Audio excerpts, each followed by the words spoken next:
Olá a todos e todas, estamos aqui mais uma vez no nosso canal do YouTube, Professor Didô, e aproveitando o início já, entra lá no nosso canal, inscreva-se, coloca o sininho lá para você ver, né, quando tem vídeo novo. Mas para você saber, toda quarta-feira normalmente já tem um vídeo novo lá. Então hoje nós vamos continuar e vamos terminar aquela parte do pensamento autoritário brasileiro, né, baseado no livro da Marilena Chaui, que é um apontamento para uma crítica da ação integralista brasileira. Né? A ação integralista brasileira foi um movimento, depois foi um partido político muito ligado às questões fascistas, né? Eles tinham uma característica fascista. Ele era da década de 30, né? Foi fundado em 1932 e depois Getúlio Vargas acabou extinguindo a ação integralista brasileira, né? Logo após o golpe onde ele instalou a ditadura, né, ele acabou extinguindo a ação integralista brasileira, que até tinha apoiado o golpe de 10 de novembro de 1937. Né? Mas então, a Marilena Chaui, né, que já vai aparecer aqui para vocês, a Marilena Chaui, ela fala exatamente da questão do pensamento autoritário. Então, o pensamento autoritário ele tem um nome muito importante que se destaca, né, no início do século XX, que é o Alberto Torres. O Alberto Torres vai aparecer uma foto dele aqui também para vocês. Né? O Alberto Torres, ele, assim como outros, né, que nós vamos falar aqui, ele era um cara que pensava a realidade brasileira de acordo com uma ótica, né, da Europa, né, eurocêntrica. Então, para o Albert Torres, o Brasil não poderia dar certo. Por quê? Porque o Brasil, não que ele não poderia dar certo, ele só daria certo seguindo algumas características, né, que ele vai apontar, né, algumas ideias que ele vai apontar. Então, Alberto Torres, ele falava da questão do Brasil ser um país extremamente miscigenado, né? Como naquela época vigorava na Europa uma ideia da eugenia, né? Que hoje ela é descartada, mas na época, final do século XIX, início do XX, ela era bastante aceita, né? Por uma certa intelectualidade, né? Então, na eugenia, a ideia é que havia raças na espécie humana e essas raças tinham uma hierarquia. Então, a raça mais desenvolvida, a melhor raça, então, seria a raça branca. Né? E como o Brasil era um país onde os brancos seriam minoria, então o Brasil não estaria dentro de um caminho muito certo para se desenvolver. Né? Então, o que acontece?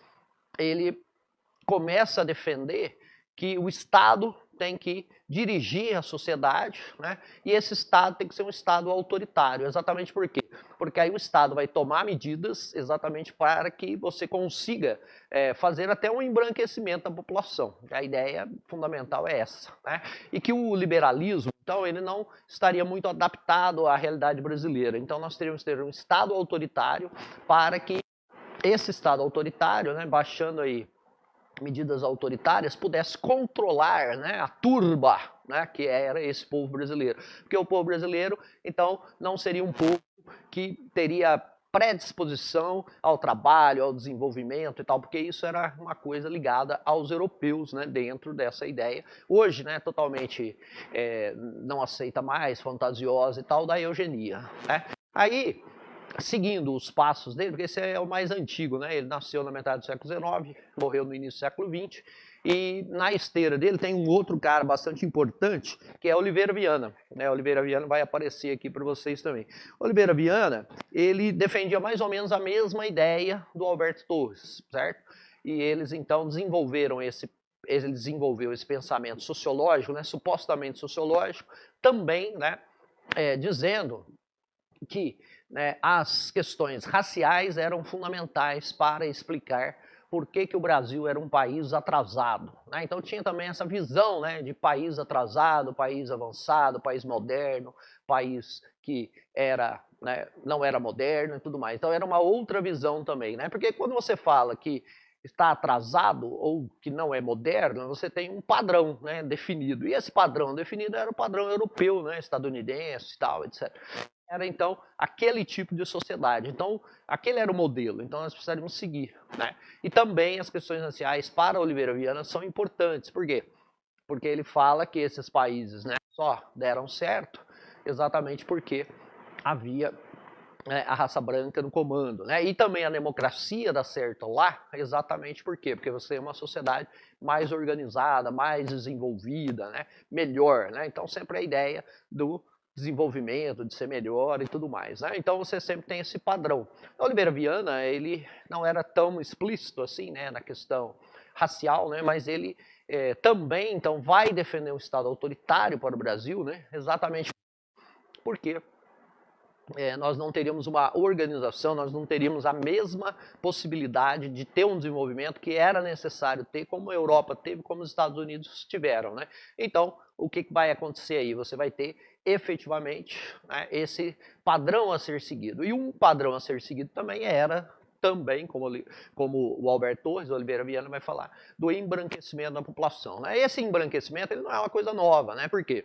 Porque a província de São Paulo, já com ideias, ainda no segundo reinado, né, já com ideias eugênicas, ela também começou a trazer os imigrantes europeus dentro desse pensamento, né, de que os europeus eram trabalhadores e aqui os brasileiros não seriam trabalhadores suficientes, né? Era um povo preguiçoso, um povo vagabundo e tal. Então você precisava trazer o grande trabalhador europeu para que esse trabalhador europeu pudesse, então, embranquecer a população e tornar a raça brasileira também predominantemente branca. E aí você poderia até ter o desenvolvimento da democracia, né? Mas o importante também é que a democracia não dá certo no Brasil, ou não daria certo no Brasil, tanto para Alberto Torres como também para Oliveira Viana. Por quê? Porque o Brasil não tinha, né, uma organização como tinha a Europa, né, e como tinha os Estados Unidos, né? Então, eles começam a tentar passar, né, a ideia nacionalista, né? E essa ideia nacionalista, paradoxalmente, ela atacava o país, né? Então parece uma coisa meio louca, né? Meio contraditória, por quê? Porque eu vou ser nacionalista falando mal do Brasil, né? Porque o Brasil não tem instituições sólidas, né? O Brasil não tem um povo forte, trabalhador, né? O povo brasileiro é um povo preguiçoso, desorganizado, que não gosta, né? Eu fico imaginando, né, se o brasileiro não gostasse de trabalhar. Bom, gostar de trabalhar é difícil, né? Mas, né, todo mundo trabalha porque tem que sobreviver, né? Então imagina se o brasileiro não trabalhasse, como é que não seria a vida dele, né? A vida já está complicada e trabalhando, né? Se você não trabalhasse, então, meu Deus, né? Mas tudo bem. E o Brasil é um dos países onde mais tem horas trabalhadas semanais, né? Tal. Então, quer dizer, é uma total... E também a Marilena Chauí, ela fala isso, né? Que essa sociologia brasileira no século XX, né, que defende o pensamento autoritário, o Estado autoritário, né, um sistema político autoritário, ela também tem essa ideia de ficar fora dos dados, né, fora das premissas. Eu chego em determinadas conclusões sem premissas efetivas, né? Então eu concluo sem ter premissa. Então também cientificamente, em termos até acadêmicos, né, é uma sociologia realmente ruim, né? É uma sociologia de botequim. Por quê? Porque não leva em consideração a realidade mesmo, né, do Brasil da época, né? Que a gente está falando aí da década de 20, né, década de 30 e tal, do século 20, né? Então, o que acontece? Oliveira Viana defende também essa ideia de que você precisaria de um Estado autoritário e um sistema político autoritário, uma ditadura, né, efetivamente, exatamente por quê? Porque aí poderia se organizar, né, o país, o povo e tal, poderia se embranquecer esse povo e poderíamos seguir o exemplo europeu e o exemplo dos Estados Unidos. Aí sim poderíamos até ter no futuro, né, quem sabe, uma democracia política, né? Mas por enquanto, naquele momento, não era possível, né? Então, também, né? Só que é interessante também dizer que dois pensadores também, como Manuel Bonfim e Álvaro Boulmicher, que não são tão conhecidos, eles já se colocavam contra essas ideias eugênicas, né, e contra essas ideias autoritárias para o país, né. E aí a Marilena Chauí, ela vai até defender que, por exemplo, Manuel Bonfim e Álvaro Boulmicher, ou Boulmicher, não são muito conhecidos, exatamente por quê?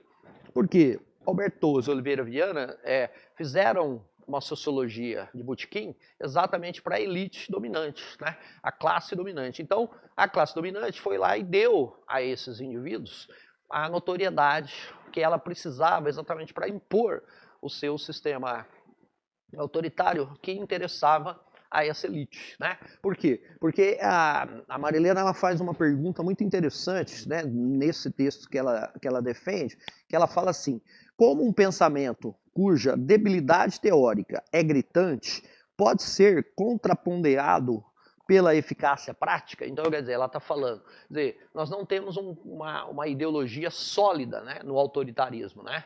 Porém, há uma dominação efetiva da classe dominante sobre a população. Então, como é que isso acontece? Né? Ou também, né, falando ao contrário, ou como uma dominação eficaz, que a gente percebe até hoje, né, a dominação da classe dominante, pode suscitar expressões teóricas tão inconsistentes. Então, quer dizer, isso acontece exatamente porque nós já temos um dado. O dado é que há uma dominação de classe, né? E aí, para esses pensadores, que depois você vai ter entrando também Francisco Campos, que vai aparecer aqui também para vocês, Francisco Campos, que é um grande teórico, né? Um cara que inclusive participou não só da ditadura Vargas, né, mas também da própria ditadura militar que viria depois, né, em 1964. A ditadura Vargas, 1937 a 1945, e a ditadura militar, 1964 a 1985. E o Francisco Campos ainda pegou uma parte, porque, se não me engano, ele morreu em 67, 69, alguma coisa assim, né, ainda no meio ou no início da ditadura militar. Mas ele ainda pegou essa parte, né, do início da ditadura e foi responsável até pela redação dos atos institucionais, os primeiros, né? O número 1, que não tinha número, que depois virou 1, porque veio o 2, o 3, o 4, o 5, né, famoso, aí vai até o, se não me engano, até o 19, né, 16, 19, os atos institucionais. Então, esses primeiros atos, ele foi responsável até pela redação, né, e tal, porque ele era um jurista e tudo mais, né? Então, Francisco Campos, em 1937, ele ficou extremamente conhecido, por quê? Porque ele escreveu sozinho a Constituição Autoritária de 1937, que foi imposta pelo Vargas no dia 10 de novembro. E essa Constituição, então, ela seguia um modelo autoritário da Polônia, né? Por isso que os seus detratores apelidaram, né, a Constituição de 37 de a polaca, né? Exatamente porque é uma Constituição autoritária baseada na Constituição polonesa, de um marechal lá, herói da Primeira Guerra lá, Józef Piłsudski, que era o ditador polonês nessa época aí, né, na década de 20, 30. Então, o Francisco Campos, ele é um cara também que defendia esse governo autoritário, exatamente por quê? Porque o brasileiro, o povo brasileiro, não tinha capacidade para ser governado numa democracia. Né? E o importante também que a Marilena Chaui vai falar, né, por isso essas perguntas, essas ponderações dela, né, é exatamente porque esses caras ficaram famosos. E, por exemplo, Manuel Bonfim, quase ninguém ouviu falar. Né? Francisco Campos, Albertoso, Oliveira Viana, dentro do pensamento, eles são pessoas, né, dentro da academia e tal, são pessoas bastante conhecidas. Né? Você vê literatura deles lançada pelo Senado Federal, né, pela Câmara e tal. Né? Agora, Manuel Bonfim, por exemplo, que era um cara que ia contra esse pensamento autoritário e tudo mais, ele acaba não sendo tão conhecido assim. Agora que ele está sendo resgatado, né? Seu pensamento, sua sociologia, né? Está sendo resgatado exatamente porque ela era contrária às ideias do autoritarismo e até às ideias racistas. Né? Então, Albertoso, Oliveira Viana e Francisco Campos, eles partem, né, ou abertamente ou indiretamente, eles partem exatamente desse racismo. Né? E esse racismo, então, ele é a base para o autoritarismo desse pensamento, né? A ideia de defender a ditadura, né? Algo que vai ser também conhecido, né? Vai ser importante na ação integralista brasileira do Plínio Salgado, né? Que é uma ideia política, né? Também muito próxima do fascismo italiano, principalmente, né? Do nazismo alemão. Né? Então, a grande sacada da Marilena Chaui é que ela fala que esses caras são importantes e a ditadura dá certo, né, no Brasil, e o pensamento autoritário é um pensamento que se efetiva, né, no Brasil, exatamente por quê? Porque esse é um pensamento que tem como endereço a classe dominante. Então, a classe dominante adere a esse pensamento, dá notoriedade a ele, né, e transforma, né, esse povo brasileiro, essa classe média, inclusive, né, e tal, exatamente numa reprodutora dessas ideias autoritárias. Né? Então, o Brasil não está adaptado à democracia, o Brasil não pode ser democrático porque ainda tem um povo infantilizado, embrutecido e tudo mais. Né? Sendo que essa infantilização e o embrutecimento do do povo se dá exatamente, né, segundo a Marilena, né, e a gente concorda com isso, pelo domínio da classe dominante, né, que aí alguns até deixam de falar elite, né, porque não é nem uma elite, né, é uma classe dominante que não tem projeto de país, né, e a gente pode fazer uma sociologia comparada, né, você pega, por exemplo, uma elite dos Estados Unidos, né, os Estados Unidos tem uma elite que, bem ou mal, tinha um projeto de país, né, no século XIX, expansão para o oeste e tudo mais, né, é uma elite extremamente nacionalista, né, e que efetivamente transformou o país naquilo que o país é hoje, né? A maior potência econômica do mundo, né? A maior potência militar, etc. Por quê? Porque você tem uma elite que tem projeto de país, uma elite efetivamente nacionalista, né? Diferentemente da nossa elite, que é nada mais do que uma classe dominante que se volta para o exterior, né? E tem, na ideia da dominação, né, a sua razão de ser. Né? É por isso, então, que ideias tão pouco científicas, né, tão pouco baseadas em dados, né, baseados em efetivamente estudos, né, da história brasileira, podem predominar. Né? Exatamente por quê? Porque a classe dominante se apropria desse discurso e faz com que esse discurso seja aceito como verdade. Então, a elite brasileira ela consegue cooptar, né, a classe média, também se vê como uma classe média branca, europeia e tal, etc., e que se identifica com a classe dominante, né, e que também, então, defende as ideias de violência, né, de autoritarismo e tudo mais. Né? Então a gente percebe isso muito também, infelizmente, nas nossas instituições militares, né, sejam nas polícias estaduais, sejam nas forças armadas, né, onde nós temos uma visão bastante autoritária e uma visão de que o povo é o inimigo. Né? O povo é inimigo exatamente, não sabemos do que, né? Mas a grande violência que se tem, né, das instituições militares, né, e a gente fala principalmente das PMs, né, estaduais, por quê? Porque a PM é aquela que fica no dia a dia para cuidar da segurança pública. Né? O Exército, a Marinha e a Aeronáutica, né, que são as Forças Armadas, elas têm constitucionalmente outras funções, né, que também não cumprem, né, porque você pegar, por exemplo, grande parte dos militares brasileiros estão aqui no sudeste e no sul do país, né, e pelo que a gente está vendo, precisariam estar lá, né, na tríplice fronteira do Peru, né, da Colômbia, onde aquele indianista brasileiro, né, o Bruno Pereira, foi assassinado, né, juntamente com no Vale do Javari, né, com aquele jornalista britânico, né, e tal, o Dom. Então, realmente, né, há uma inversão, né, onde as Forças Armadas teriam que estar nas fronteiras brasileiras, né, principalmente as mais desguarnecidas, né, que são a da Amazônia, onde você tem menor ocupação populacional, né, e ali que você teria que ter uma ocupação, porque uma das funções primordiais das Forças Armadas, né, das três forças, é exatamente garantir as fronteiras nacionais, a segurança nacional, né, exatamente com a guarnição das fronteiras, né, do país. Então, as PMs já não, elas se voltam para o interior. E desde que elas foram criadas, né, a própria Polícia Militar do Estado de São Paulo, né, ela foi criada dentro de uma visão, né, de uma missão francesa que veio para cá e trouxe a ideia do lombroso, que era uma ideia de eu fazer antropometria, vou medir o queixo, medir o nariz, aí esse cara é estuprador, dependendo do tamanho do queixo dele, dependendo do tamanho do nariz, dependendo do tamanho da cabeça, ele é estuprador, ele é bandido, ele é ladrão, ele é assassino e tudo mais. Então, ideias racistas, né, que colocam a população como alvo, né, infelizmente, e por isso nós temos essa violência policial extremada aqui no Brasil. E que você não percebe em outros lugares do mundo, né? Porque se você pegar, por exemplo, as polícias americanas, elas são muitas vezes ligadas à ideia de violência, né? Também racial, mas são casos específicos, né? Porque as polícias americanas, elas não matam tanto quanto as polícias brasileiras, né? A PM de São Paulo mata aí 20 mil pessoas, né, por ano, né? A PM Fluminense, né? A PM do Rio de Janeiro também mata milhares de pessoas, né?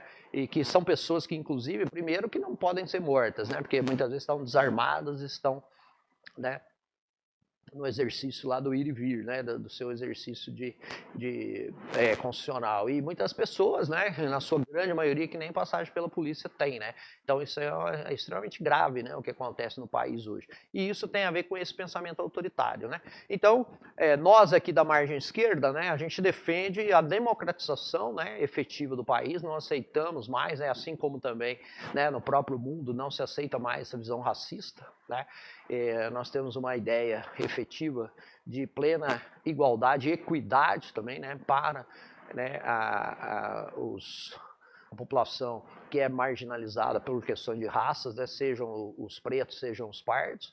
Então a gente defende a plena equidade, né? O que é equidade, né? Diferentemente de igualdade, a equidade é você dar condições diferentes para uma igualdade para aqueles que têm, né, são pessoas que não têm a mesma condição do outro, né? Então é por isso que defendemos as cotas raciais, né? Defendemos também a questão até da questão do feminismo também, né? Porque a questão do feminismo ela está, né, também embutida nas questões raciais, né? Porque se você pegar, por exemplo, as mulheres ganham menos em termos médios, né? Em termos de salários, no mundo inteiro, não é só no Brasil.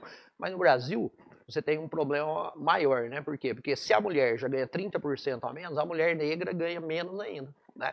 Então nós temos o preconceito de gênero e o preconceito de raça. Então nós aqui da esquerda brasileira, né, da margem esquerda do nosso programa aqui, a gente defende, né, a equidade. Então nós defendemos que mulheres têm que ter, né, as suas possibilidades de emprego, renda e tal, iguais, né, a do homem. E elas precisam ter condições, né, para isso. Por quê? Porque a mulher estuda mais em termos médios, né? A mulher tem melhor formação em termos, né, gerais do que os homens, né? Assim, os homens continuam ganhando mais do que as mulheres, em termos gerais também, né? E questões também ligadas ao racismo, né? Então, esse pensamento autoritário brasileiro tem que ser enterrado, né? E nós defendemos a plena democracia do Brasil, né? E aí nós vamos falar um pouquinho depois, né, de Manuel Bonfim, Álvaro Bonmicar, vamos falar um pouquinho também de Gilberto Freire, que acaba sendo um cara que ele também é acusado aí de defender a democracia racial, então, mas ele também trouxe questões importantes de estudos acadêmicos, tal, que é um pouco diferente, né? E falamos então desses indivíduos, né, que se colocaram contra esse pensamento dominante, né, que é importante, tá? Então hoje era só uma conclusão, né, falando um pouquinho mais do pensamento autoritário daquele primeiro programa. E aí, espero que vocês tenham gostado. Não se esqueçam de se inscreverem no canal, de colocarem lá, né, o aviso para quando tiver vídeo novo vocês puderem assistir. Falou, um abraço, beijo no coração.